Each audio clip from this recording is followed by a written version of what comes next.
Hello my YouTube family. അപ്പോൾ എല്ലാവർക്കും ഇന്നത്തെ ഒരു പുതിയ വ്ളോഗിലേക്ക് സ്വാഗതം.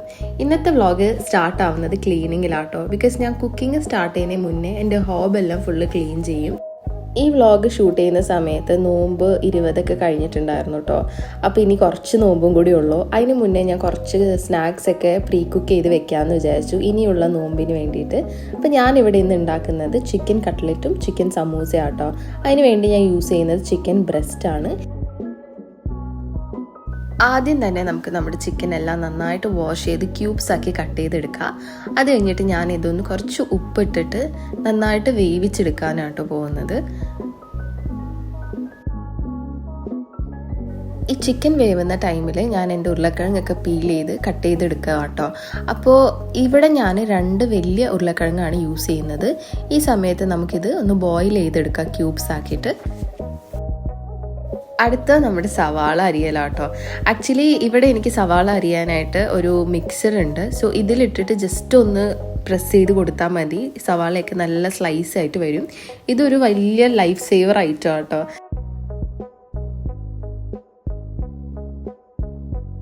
ഇവിടെ നമ്മുടെ ചിക്കനും പൊട്ടാറ്റോയും വെന്തുകൊണ്ടിരിക്കുക കേട്ടോ. കുറച്ചും കൂടി വേവ് ബാക്കിയുണ്ട്. മീൻ വൈൽ ഞാൻ വാങ്ങിയ കുറച്ച് സാധനങ്ങൾ കാണിച്ചു തരാം കേട്ടോ. നിങ്ങൾ എൻ്റെ ലാസ്റ്റ് വ്ളോഗിൽ കണ്ടിട്ടുണ്ടാവും ഇതിൻ്റെയൊക്കെ അൺബോക്സിങ്. ഇതൊരു സിലിക്കൻ്റെ ചപ്പാത്തി പരത്തണ കുഴലും മാറ്റും കേട്ടോ. അത്യാവശ്യം നല്ല ക്വാളിറ്റിയുള്ള ഐറ്റംസ് ആണെല്ലാം. പിന്നെ അടുത്തത് ഞാൻ വാങ്ങിയത് ഒരു ഓയിൽ പോട്ടാണ്. ഈ ഓയിലൊക്കെ ഡ്രെയിൻ ചെയ്യാൻ വേണ്ടിയിട്ട് യൂസ് ചെയ്യണതാണ്. യൂസ്ഡ് ആയിട്ടുള്ള ഓയിലൊക്കെ ഇതിൽ നിന്ന് ഡ്രെയിൻ ചെയ്തിട്ട് സ്റ്റോർ ചെയ്ത് വെക്കാം. ഇത് ഈ നോമ്പിൻ്റെ ടൈമിൽ ഭയങ്കര യൂസ്ഫുൾ ആയിട്ടുള്ള ഒരു ഐറ്റം ആണെന്ന് തോന്നി. അങ്ങനെയാണ് ഇത് വാങ്ങിയത്. നെക്സ്റ്റ് ഐറ്റം ഒരു സ്പൈസ് ഗ്രൈൻഡർ ആട്ടോ. ആക്ച്വലി ഇതിൽ നമുക്ക് ഡ്രൈ ആയിട്ടുള്ള ഐറ്റംസ് മാത്രമേ ഗ്രൈൻഡ് ചെയ്യാൻ പറ്റുള്ളൂ. വെറ്റായിട്ടുള്ള ചട്നി അങ്ങനത്തെ ഐറ്റംസ് ഒന്നും പറ്റില്ല. അപ്പോൾ ഇത് നമുക്കൊന്ന് ട്രൈ ചെയ്ത് നോക്കാം എത്രത്തോളം ഇത് വർക്ക് ആവുന്നുണ്ടെന്ന്. ഒരു സ്വിച്ച് ടൈപ്പാട്ടോ ഇത് വരുന്നത്. അപ്പോൾ ഞാനിവിടെ ഈക്വൽ ക്വാണ്ടിറ്റീസിൽ കരിഞ്ജീരകം, പെരിഞ്ജീരകം, പിന്നെ അയമോദകം ഇത് 3ഉം ഈക്വൽ ക്വാണ്ടിറ്റീസിലെടുത്ത് ഗ്രൈൻഡ് ചെയ്ത് വെക്കാനാണ് കേട്ടോ. ബിക്കോസ് ഇത് ഞാൻ രാവിലെ എംപ്റ്റി സ്റ്റമക്കിൽ കുടിക്കാൻ വേണ്ടിയിട്ടാണ്. ഇത് സ്കിന്നിനും ഹെയറിനും ഒക്കെ നല്ലതാണെന്ന് പൊതുവേ പറഞ്ഞ് കേട്ടിട്ടുണ്ട്. ആൻഡ് ഇത് കുറച്ച് ഗ്രൈൻഡ് ചെയ്തപ്പോൾ തന്നെ നല്ലപോലെ ഫൈനായിട്ട് വന്നിട്ടുണ്ടായിരുന്നു കേട്ടോ.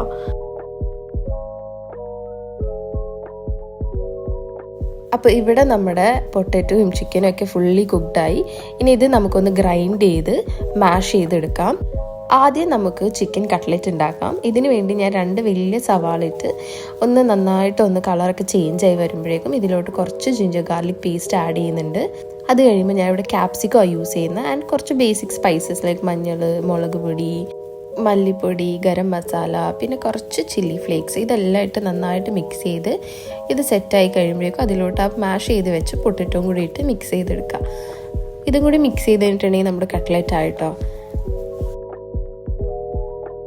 അപ്പോൾ നമ്മുടെ കട്ട്ലറ്റൊക്കെ ആയി. ഇനി ഇതൊന്ന് നമുക്ക് റൗണ്ട് ചെയ്ത് കട്ട്ലറ്റിൻ്റെ ഷേപ്പിലെടുക്കാം.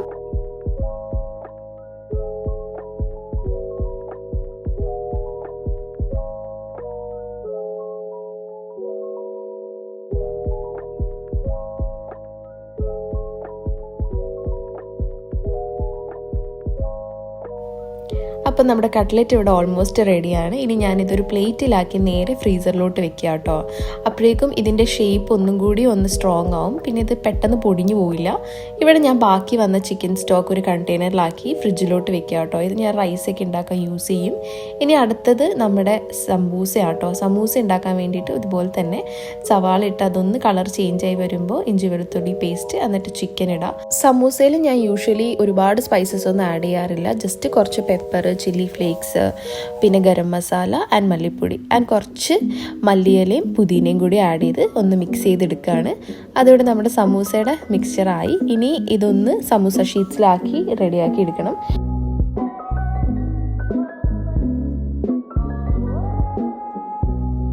നമ്മുടെ സമൂസ ഫില്ലിംഗ് ഒക്കെ കഴിഞ്ഞു. സമൂസയും കട്ട്ലറ്റും റെഡിയാണ്. മീൻവെൽ ഞാൻ കട്ട്ലറ്റ് സിപ്ലോക്കിലാക്കി ഫ്രോസൺ ആക്കിയിട്ടുണ്ടായിരുന്നു. അപ്പോൾ ഇങ്ങനെയാണ് ഞാൻ സമൂസ സ്റ്റോർ ചെയ്യുന്നത്. യൂഷ്വലി സമൂസ നമുക്ക് സിപ്ലോക്കിൽ വെക്കാൻ പറ്റില്ല കേട്ടോ. ബിക്കോസ് ഇത് പൊടിഞ്ഞു പോകും.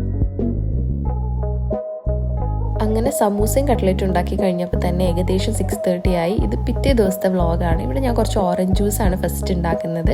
ഇതിന് വേണ്ടിയിട്ട് ഇവിടെ ഒരു കോൾഡ് പ്രസ് ജ്യൂസ് ഉണ്ട് കേട്ടോ. ജസ്റ്റ് ഒരു ഓറഞ്ച് ജ്യൂസിനും ലെമൺ ജ്യൂസിനും ഒക്കെ മാത്രം വേണ്ടിയിട്ടുള്ളതാണിത്. ഇതൊക്കെ കാണുമ്പോഴാട്ടോ ഒരു കാര്യം ഓർമ്മ വരുന്നത്. പണ്ടൊക്കെ ടെക്നോളജി എന്തോരം ഔട്ട്ഡേറ്റഡ് ആയിരുന്നു. നമ്മുടെ പേരൻസൊക്കെ എന്തോരം കഷ്ടപ്പെട്ടിട്ടുണ്ടാവും. ഈ അമ്മയിൽ വെച്ചുള്ള അരച്ചെടുക്കലും, മിക്സി ഇല്ല, വാഷിംഗ് മെഷീൻ ഇല്ല. ഇപ്പോൾ അതൊക്കെ വെച്ച് നോക്കുമ്പോൾ എന്തോരം അപ്ഗ്രേഡഡ് ആണ് സൊസൈറ്റി, എന്തോരം ഈസിയാണ് ലൈഫ് ആക്ച്വലി ഇപ്പോൾ. അപ്പം നമുക്ക് നമ്മുടെ സമൂസയൊക്കെ ഒന്ന് ഫ്രൈ ചെയ്തെടുക്കാം. ഇത് കുറച്ച് നേരം എടുത്ത് വെളിയിൽ വെക്കണം കേട്ടോ. ഫ്രീസറിൽ നിന്ന് എടുത്ത് ഡയറക്റ്റായിട്ട് ഫ്രൈ ചെയ്യരുത്. കട്ട്ലറ്റ് അങ്ങനെ ഫ്രൈ ചെയ്യാൻ ഓക്കെയാണ്, പക്ഷെ സമൂസ അറ്റ്ലീസ്റ്റ് ഒരു ഹാഫ് ആൻ അവറെങ്കിലും വെളിയിൽ വെച്ചിട്ട് വേണം ഫ്രൈ ചെയ്യാൻ. നെക്സ്റ്റ് നമുക്ക് നമ്മുടെ കട്ട്ലറ്റ് എടുക്കാം. കട്ട്ലറ്റ് ആക്ച്വലി ഫ്രോസൺ ആയി ഷേപ്പ് ഒന്നും ആയിട്ടുണ്ടായിരുന്നില്ല കേട്ടോ. നല്ല റൗണ്ടായിട്ട് തന്നെ ഇരുന്നേച്ചത്. അതിന് വേണ്ടിയിട്ടാണ് നമ്മൾ ആദ്യമേ പ്ലേറ്റിൽ വെച്ചിട്ട് ഫ്രോസൺ ആക്കിയത്, സിപ്പ് ലോക്കിലാക്കിയത്.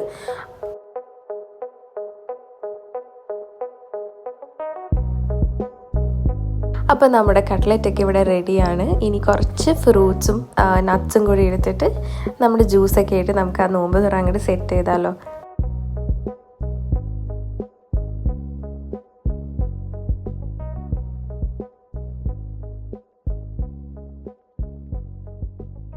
അങ്ങനെ ഇതായിരുന്നു നമ്മുടെ നോമ്പ് തുറയുടെ ഫൈനൽ കടികൾ ആൻഡ് ഫൈനൽ പ്ലേറ്റിംഗ്. അധികം ഫാൻസി ഒന്നുമല്ല കേട്ടോ, സിമ്പിളായിട്ടുള്ളൊരു പ്ലേറ്റിംഗ് അത്രയേ ഉള്ളൂ. അങ്ങനെ നോമ്പൊക്കെ തുറന്നു കഴിഞ്ഞ് ലേറ്റ് നൈറ്റ് ആയി നമ്മൾ ഒന്ന് വെളിയിലോട്ട് പോവുകയാണ്. പെരുന്നാളൊക്കെ അടുക്കാറായല്ലോ, അപ്പോൾ കുറച്ച് സാധനങ്ങളൊക്കെ വാങ്ങിക്കാനാണ് ഇറങ്ങിയത്.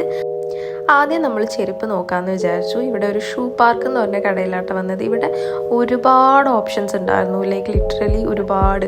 ഏതെടുക്കണമെന്നുള്ള കൺഫ്യൂഷനായിരുന്നു.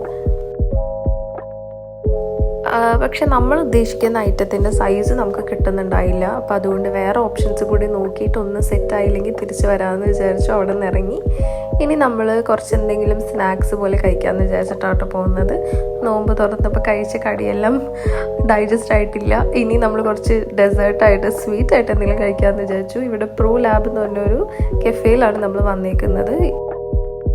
ഇവിടുത്തെ ആംബിയൻസ് നല്ലതായിരുന്നു കേട്ടോ. പിന്നെ നമ്മൾ പോയ ടൈമിൻ്റെയും കൂടിയാണ്, 12 ഒക്കെ ആയപ്പോഴാണ് നമ്മൾ അവിടെ എത്തുന്നത്. അധികം ആൾക്കാരൊന്നും ഇല്ലായിരുന്നു. എല്ലാവരും ഓരോരോ കാര്യങ്ങളിൽ ബിസിയായിരുന്നു. ഒരാൾ ഫുഡ് വെയിറ്റ് ചെയ്തിരിക്കുന്നു, ഒരാൾ സെൽഫി എടുക്കുന്നു, അങ്ങനെ ഓരോരോ കാര്യങ്ങളിൽ എല്ലാവരും ബിസിയായിരുന്നു.